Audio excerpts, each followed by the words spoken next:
Greetings to those who watch below. Before we start today's video, I'd like to give a huge shout out and say a massive thank you to those who dwell below. An exclusive channel membership that will get you shout outs at the start of every video. If you'd like to join them, check out the link in the description box, where you can also find details of my first merch collection. So thank you to Steffi Ray, Wicked Witch, Jess Black Curtain, Lisa Watts, Lefty Kim, and Christina Groves. For today's story, we are heading to the dark side of the paranormal, with some true, terrifying, demonic encounters. Demon in the Dark by Jazolinlea. I have shared my story many times. Some people believe me, but many just feel it's a great scary story. This is far from my first paranormal experience, but this is the one that still scares me to this day. I had just left my boyfriend. He had decided one day to try and choke me up against a wall in our apartment. I managed to hit him alongside of his head with a cordless phone to get away, and after the police took him to jail, I packed my things and called my best friend. My best friend had just got married and wanted to move his wife to Arizona. I figured I could use a trip away, so packed a few items and told my friend I would move with him to Arizona, stay a little while myself, and then go back home to Michigan. The trip was great. We got to the apartment my friend Chad was going to share with a couple of his old college buddies. I was offered the couch as I was only planning to stay a week at most. 2 days into being there, though, I became extremely ill, and I was forced to stay in Arizona for several months. Unable to move, constantly throwing up, and attending doctor's appointments. Somehow, I met a guy during one of my feel-good days. He took care of me, and I stayed at his house when he wasn't on base, as he was a military man. There were a few nights and days where I stayed at Chad's apartment, though I never felt welcome by one of the roommates. He would yell at me for not cooking or cleaning, though clearly I was too sick to even leave the couch, or was in so much pain I was crying. He was the reason my boyfriend would pick me up after his shift at 3 to sleep at his place. The night, a day or two before I was going in for surgery, I was waiting for my boyfriend and decided to stay up and watch TV. I started to get a creepy feeling from something and couldn't help but turn my direction towards the door and saw a small shadow. It's really hard to explain the layout of the apartment, but there is no way a shadow could be cast on the door in the area the shadow I saw was in. I decided to watch the shadow. It seemed to grow bigger, and then it started to slither towards where I was laying on the couch. The thing was black, and had no distinguishing features, besides what I saw as clawed hands, and feet and a head. The head had dull sockets where the eyes should be. It looked right at me, and told me to get out. I felt that if I didn't, this thing would do everything it could to harm me. I have no clue what came over me, but I said no. Then instantly called my boyfriend and told him that I will be staying where I am that night. The next day I asked Chad to take a walk with me. It took me several attempts to get out about what I saw. I was afraid that he would laugh at me, but he didn't. He told me that he saw the same thing, and that it was attached to the roommate that was hostile towards me, that what I now feel was a demon, was threatened by me, and caused the roommate to be mean. That day, while the roommate was out, the 4 of us blessed the whole apartment, anointing the doors and windows, and putting a blessed cloth under the roommate's pillow. When he came home, you could see a slight struggle of him almost debating to enter the house, but once he came in, you could see a difference in him immediately. I stayed that night at the apartment, and I saw through one of the windows the demon latched onto the window outside, staring at me angrily. I didn't stay in Arizona much longer after that, but years down the road, the roommate apologized to me, and he too admitted that he felt as if something evil had attached itself to him.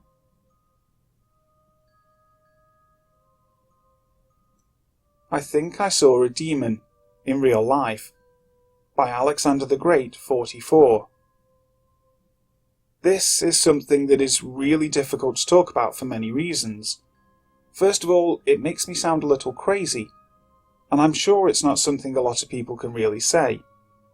Second of all, I'm really self-conscious talking about this, because I don't want to sound like I'm poor-shaming or anything.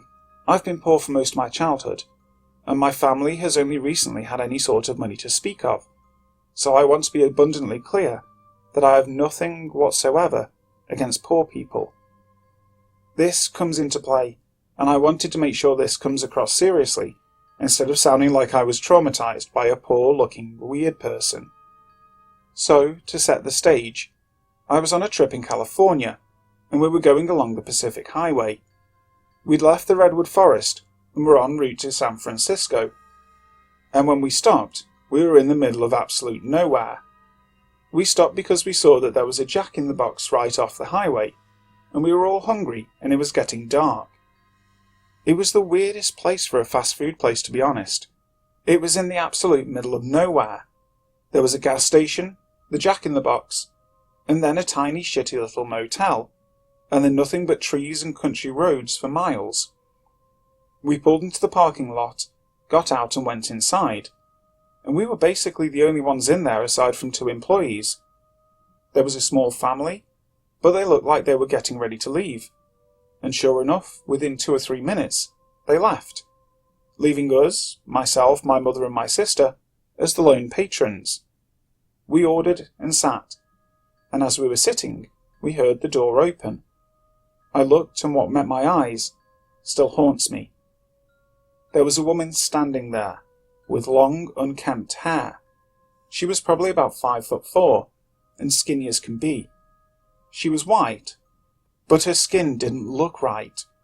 It looked like it didn't fit her, and it looked like it was either muddy or rotten in some places. She was wearing a dirty grey tank top and sweatpants that didn't fit her, as if she had taken them from somewhere else. I quickly turned my head away and shot a glare at my mum and sister that was meant to tell them not to look, and that something didn't feel right here. I've gotten multiple vibes since I was a child. They've been right probably about 95% of the time, so much so that when I have a vibe about someone or something, my family almost always treats it as fact. And when that woman, though I'm not sure if that's exactly what I should call her, was behind me, I felt pain in my body as fear consumed me. And not the kind of fear that I would describe as fight or flight. I would say more the kind of fear I imagine a sinner would have on their deathbed. I honestly felt as though any moment the pits of hell could open up and she would grab me and throw me in. I felt nothing but a sinister, pure evil presence emanating from where she was. I feel completely certain that she was either a demon or a person possessed by a demon, and I'm as sure of that now as I was when this all first happened. I couldn't help but look back every now and then. Her behaviour was erratic. She would leave the store for a couple of minutes, then come back, then leave again. Wash, rinse, repeat. She never even ordered anything. She would just stand there like she wasn't sure what she was doing, and when she walked, her legs moved in a way that seemed almost as if she didn't know how to use them. Every time she left, my soul would sigh with relief, and every time she came back, it was as if the dread multiplied. I thank God every day that I didn't meet her eyes, though sometimes I wonder what I would have seen if I had. Hell, perhaps? The face of the devil? I guess I'll never know, and I don't think I want to. Anyways, she eventually left for good, not long before my family left ourselves. I was shell-shocked. It was without a doubt one of the most traumatizing experiences of my life. I checked under the car when we left, just in case she was there, clinging on. I honestly felt like that was a true possibility. My mum wanted to talk about it right away, because she was as freaked out as I was. My sister also wanted to talk, because she didn't understand why my mum and I were being so frantic and anxious. I told them both to shut up, rather sharply, because I was allowing my pent-up fear and anxiety to boil over a little bit, just so that I didn't explode from the pressure building inside. I can't explain well why I reacted so angrily. I just had this innate feeling inside of me that speaking of something evil, while still so close, would somehow summon it, or allow it to follow us. Once we were about 30 minutes down the road, I felt a lot safer about talking about everything. I told my mum and my sister all that I had been feeling, and started shaking and crying as I told them everything. My sister was completely oblivious while we had been there, but my mum was freaked out by her too. She mostly was just scared because she could tell how terrified I was, but didn't entirely know why. I wish it ended there, but unfortunately the most terrifying part, for me at least, hadn't happened yet. We arrived at our hotel in San Francisco at about 11:30 at night. I made my sister follow Mum and I into the hotel, because I was terrified of being in the car without Mum, and didn't want to leave her alone, because I felt like she would be stolen away if I took my eyes off of her. Keep in mind, I was a 16-year-old guy at the time, and I had held my own against various different things that had come my way, so it was abnormal for me to be so shaken up about something. We checked into the hotel without any issue, and settled in for the night. I fell asleep rather quickly, because I felt like the life had literally been drained from my body, and I just couldn't stay awake a second longer. I awoke at 4 a.m. There was complete silence in the room. This was odd, given that my mother snores louder than a blender every night, so I was instantly on high alert. I felt like I needed to get up and look around, but I couldn't. My limbs felt glued in place. Then, out of the corner of my eyes, in the far reaches of the shadows in the dark hotel room, I could see movement. Then, she walked out of the shadows towards me. She had red eyes, and horns protruding from her skull, but she was the same woman I had seen in Jack in the Box. She walked over to the foot of my bed and looked at me. I didn't look back at her once she had seen me, for fear of meeting her eyes, but I could still feel her piercing red eyes boring into my soul. I closed my eyes and prayed to God for mercy, and when I opened my eyes, she was gone, and I regained all movement, as if a spell had been lifted. I dove under the covers and piled pillows on top of my head, and quivered and sobbed before passing out. In the morning, I told no one of what happened. I kept it entirely to myself until we were on the next part of our vacation in Wyoming. I felt like I was right, that after being so close and speaking of her, it could summon her. I suppose I was just wrong when I assumed we were a safe distance from her. Please believe me when I say this entire tale is true. None of it is embellished, nothing is made up. I know it sounds far-fetched, but I have scars in my heart and soul from this experience that will be difficult to repair. I get nauseous every time I think about Jack in the Box, and I never wish to drive along that coastal highway again. That highway that brought me face to face with evil.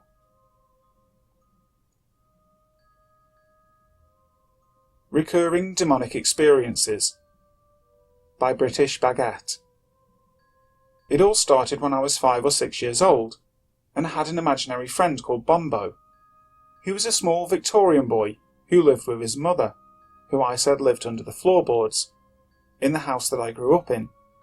I used to talk and play with him all the time, teaching him about things like my Velcro shoes and some of the toys I had. It was no secret to my family who Bombo was, or even what he looked like. One day my sister went back upstairs to our shared room after a family day out, and saw him, standing in the corner of the room staring at her, exactly how I had described him, even down to the detail of his clothes. A few years passed, and I was now 10 or 11. Our family had moved house a couple of times, and now lived in a 3-story house in a village just outside my hometown. I always had a weird feeling about that house from the moment we moved in, but didn't think too much of it over the excitement of having my own room on the top floor with a skylight. After a few months, things started to get strange. Things disappearing, hearing footsteps on the middle floor landing at night. These experiences progressively ended up getting stranger, with sounds like nails being dragged up the railings on the top floor getting worse and worse. As well as some nights my little sister, screaming, saying that there was a man growling at her in her room, although my family put this down to an overactive imagination and didn't think anything else of it. It was quiet for a couple of months before everything came back again, but this time it was so much worse. This was the first time I saw it. One night I was in my room watching TV and getting things ready for school the next day. Out of the corner of my eye I saw it, a face peering in at me through my skylight.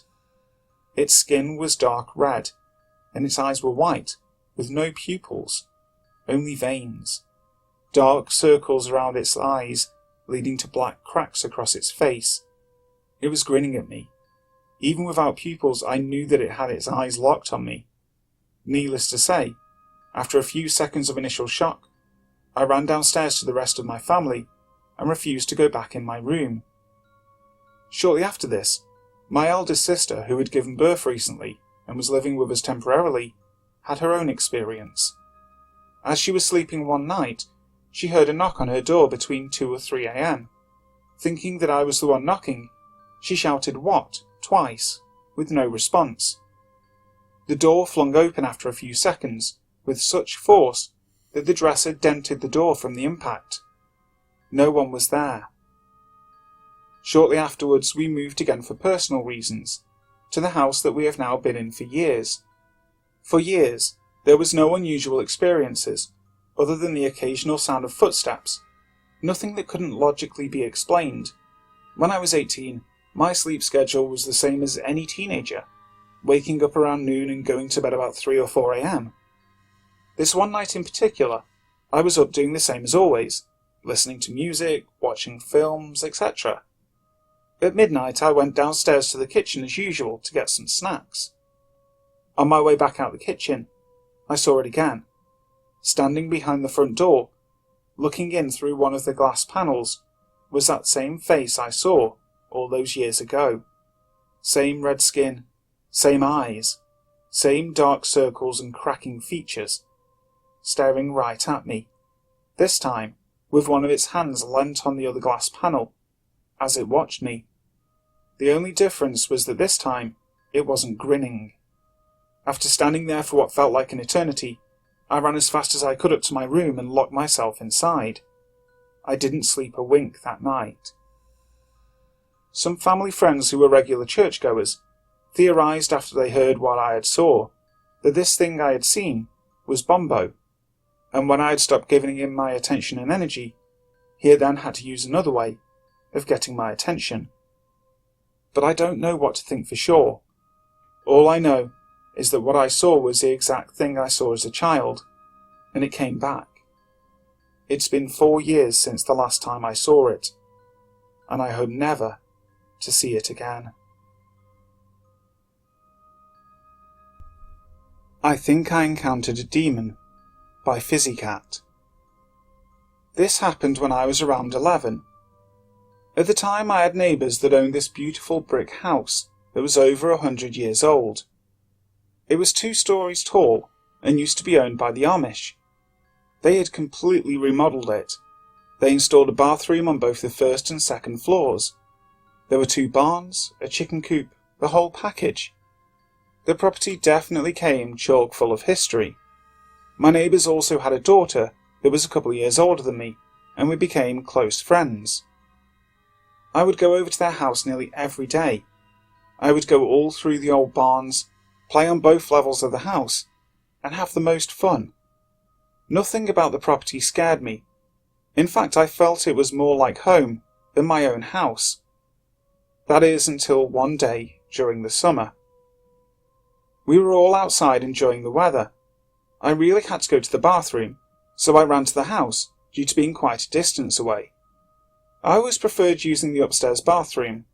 The stairs were steep due to how old the house was, and it was always fun for me to run up them. I walked through the kitchen and got to the base of the steps. I looked to the top of the stairs, and there he was. The memory of him is so fresh in my mind. He was a solid figure at the top of the stairs. He was an older man, white hair on the sides of his head, and no hair on top. A black suit with no wrinkles, no fuzz, perfectly in order. Shiny white dress shoes with black accents. Not a single smudge. I looked up to his face. The feeling I got then when I saw his face is the same feeling I get now. Pure terror. His expression was angry.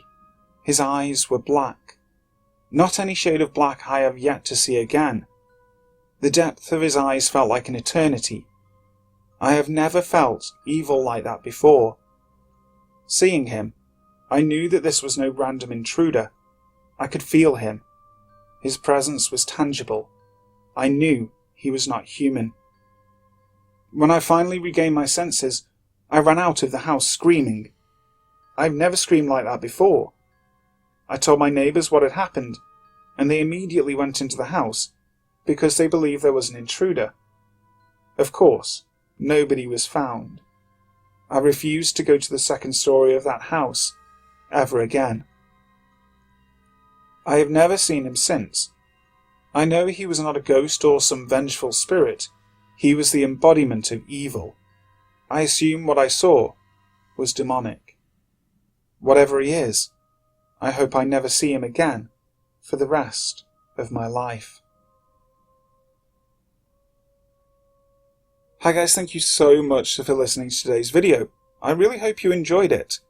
If you did, make sure to leave a like, and also if you haven't already, please subscribe to the channel, making sure to click that notification bell so that you'll know when the next video goes live. So, until next time, sleep tight.